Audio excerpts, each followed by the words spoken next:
a music historian, a radio personality, was inducted into the Rhythm and Blues Hall of Fame in 2014, the man responsible for bringing the Rock and Roll Hall of Fame to Cleveland, and inducting, along with late disc jockey Scott Mooney, Alan Freed into the Rock and Roll Hall of Fame in 1986. Ladies and gentlemen, without further ado, Mr. Music himself, Norm N. Nite. All right.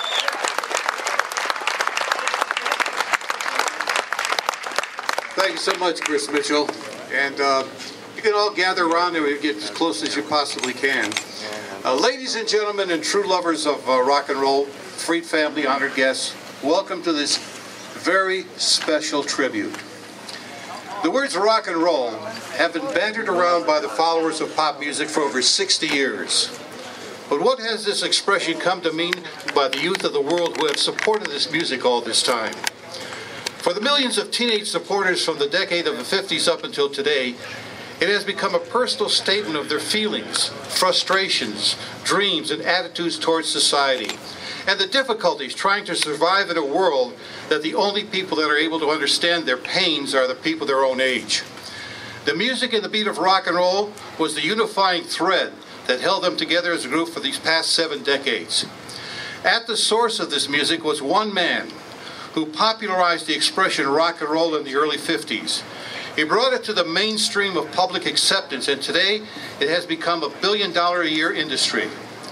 Alan Freed and rock and roll are synonymous, for he was its creator and his driving force during its birth and development in the 50s. Who was Alan Freed? Ask the hundreds of artists like Chuck Berry, Fats Domino, Little Richard, Little Anthony, and Jimmy Clanton, whose careers he helped launch who he was. Ask the thousands of fans who listened to his radio shows both in Cleveland and New York, saw his movies, and who stood in line at the Brooklyn Paramount and Fox Theaters in New York for his holiday stage shows who he was. Ask disc jockeys, newscasters, program directors, and other media people who Alan Freed was. They will all say in one voice, he was the father of rock and roll, the man who started it all. Alan Freed, to a teenager of the 50s, created a world of unbearable sexuality and celebration, a world of citizens in their teens in a constant stage of joy or sweet sorrow. He was a teenager's mind, funneled into 50,000 watts. Listening to him was like having an aisle seat at World War II. Alan Freed, in just a few short years, changed the course of popular music, the repercussions of which are still being felt today. His life was one of ascension from poverty to the heights of financial success, only to be cut down by misfortune, leading to the depths of despair and become a lonely man. His life was a sad story of a man who experienced every emotion, from feeling sadness to joy, to have power and wealth and millions of fans, but in the end, lost it all and became sadly forgotten.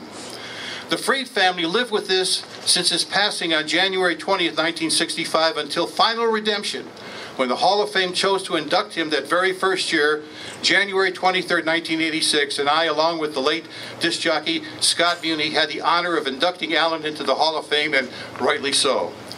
Today is a celebration of his life and bringing him home to Cleveland, where it all began with his permanent internment. And to Alan's son Lance and the rest of the Freed family, thank you for this opportunity to honor a man who happened to be a disc jockey, who put into motion a force known as rock and roll and changed our culture forever.